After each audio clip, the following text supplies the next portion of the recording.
Makakakuha na ng diskwento sa pasahe sa piling sasakyang pandagat sa iba't ibang lugar sa bansa simula ngayong araw.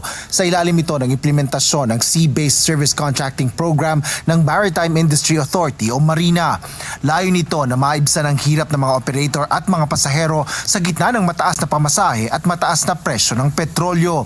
Ipatutupad dito ng Marina sa 12 ruta sa bansa na may biyaheng hindi aabot ng 2 oras ang paglalayag at may mataas na bilang ng biyahe at pasahero. Paliwanag ni Marina Administrator Sonia Malaluan, target na makinabang dito ang mga tumatawid lang mula sa isla papuntang mainland upang pumasok sa trabaho o eskwela o mga bumibili ng basic commodities. Babayaran ng programa yung difference lang in the fare. Kung yung rate noong 28 February as compared to the pamasahe today. So halimbawa, kung dating 100 pesos, ngayon ay 120.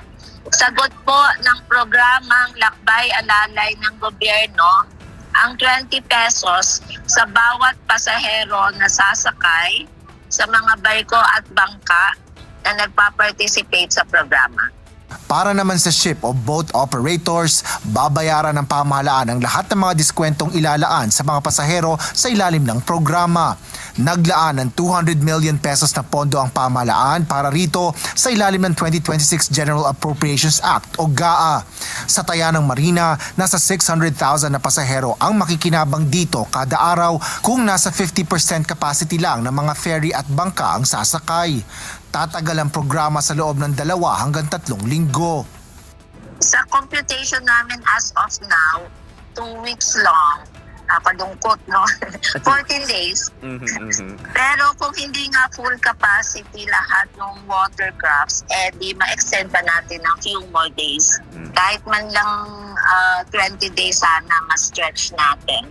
Asher Kadapan Jr., UNTV News and Rescue. Diyos ang aming sandigan, serbisyo publiko ang aming pinahahalagahan.